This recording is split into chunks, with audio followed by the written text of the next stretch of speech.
बिस्मिल्लाहिर्रहमानिर्रहीम। अस्सलामुअलैकुम। मैं हूँ निखत। आप देख रहे हैं मेरा यूट्यूब चैनल निखत पकवान।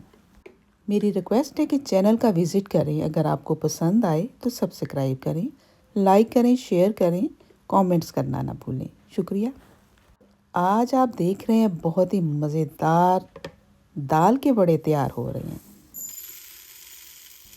मैं 2 किस्म की दाल ले रही हूँ। 1 कप मूंग की दाल और 2 कप माश की धुली हुई दाल। इन दालों को रात को ही धो के भिगो देना है। रात को भिगोना बहुत ज़रूरी है ताकि ये बहुत अच्छी तरह से सॉफ्ट हो जाएं और ग्राइंड करने में आसानी हो।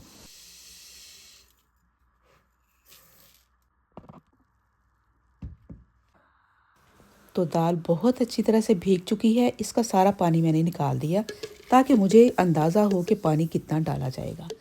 सबसे पहला बैच जो आपने डालना है ना, उसमें पानी कम से कम यूज़ करना है ताकि वो थिक बने।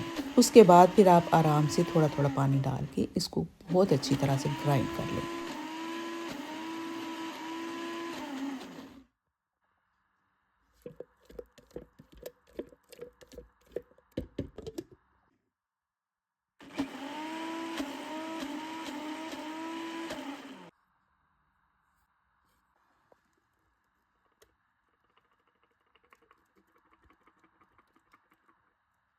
यहाँ इनको फ्लफ़ी और स्पंजी बनाने के लिए मैंने एक छोटी सी ट्रिक यूज़ की है जो बहुत ही कारआमद साबित हुई है। आपके साथ शेयर करती हूँ। तो अब हमने इलेक्ट्रिक अपनी मदानी निकाल ली है जिसके साथ केक को बीट किया जाता है। इस बीटर के साथ बहुत अच्छी तरह से 3 मिनट पहले बीट करना है। 3 मिनट मुसलसल। उसके बाद बीटर को बंद करके रख दें।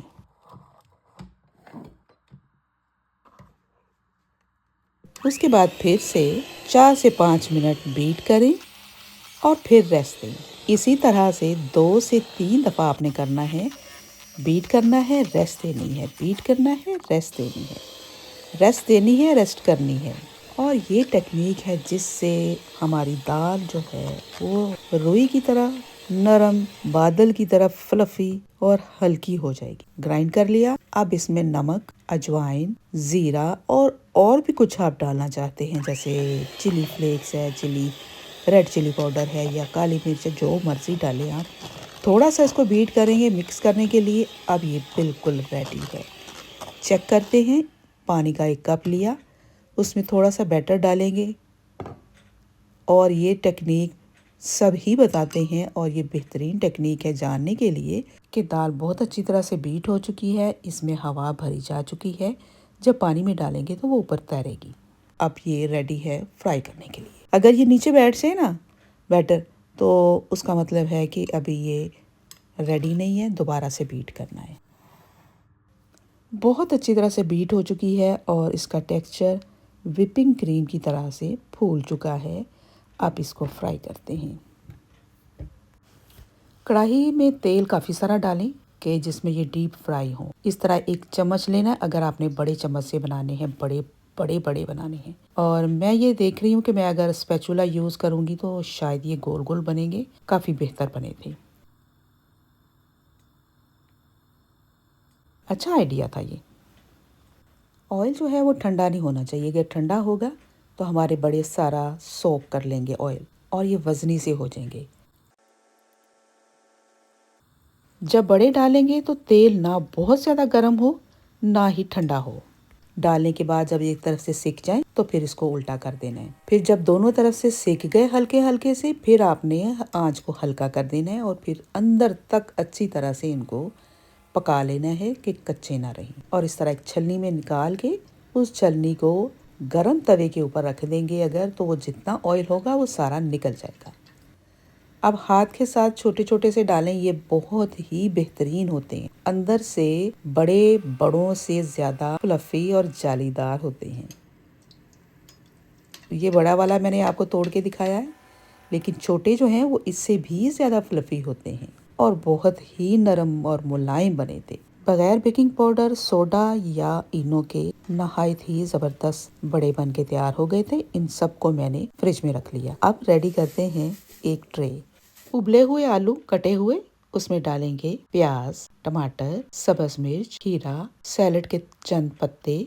रमजान में मेरे उबले और कटे हुए आलू हमेशा फ्रिज में रहते हैं। इसके अंदर अब 1 चम्मच मैंने डाल दिया है चाट मसाला, मिक्स कर दिया। फलियों को मैंने भिगो के निचोड़ के उनको भी रेडी करके रखा होता है। कुछ प्याज और बड़े का मसाला डाल के मिक्स करके रेडी करके फ्रिज में रखा होता है, वो उसके ऊपर डाल दिए। अब लेंगे 1 बाउल योगर्ट, उसमें 1 चम्मच चीनी डाल दी, दूध डाल दिया, मिक्स कर लिया उसको अच्छी तरह से। थोड़ा सा पतला करेंगे, जो ड्राई चीज़ों के ऊपर जब जाएगा तो वो नीचे तक बैठ जाए।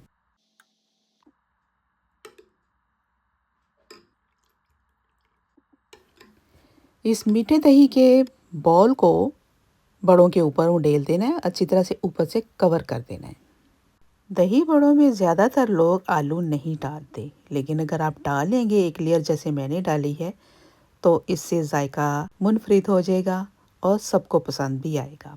आलूओं को हाथ से तोड़ें अगर तो उसका जायका और भी ज़्यादा अच्छा लगता है।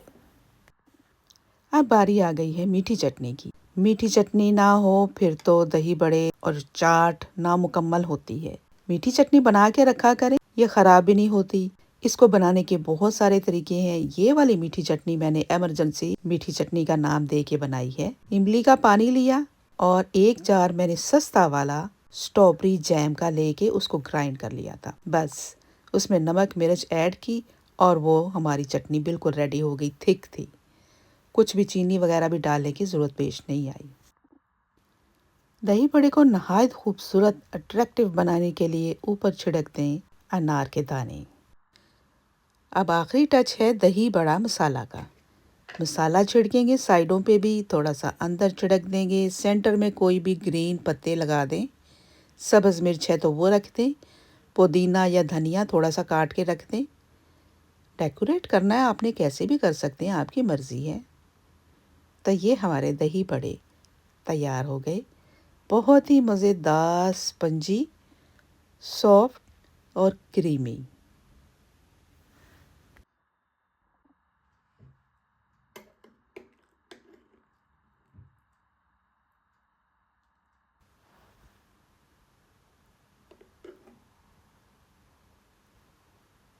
उम्मीद करती हूँ कि आपको मेरी रेसिपी पसंद आई होगी।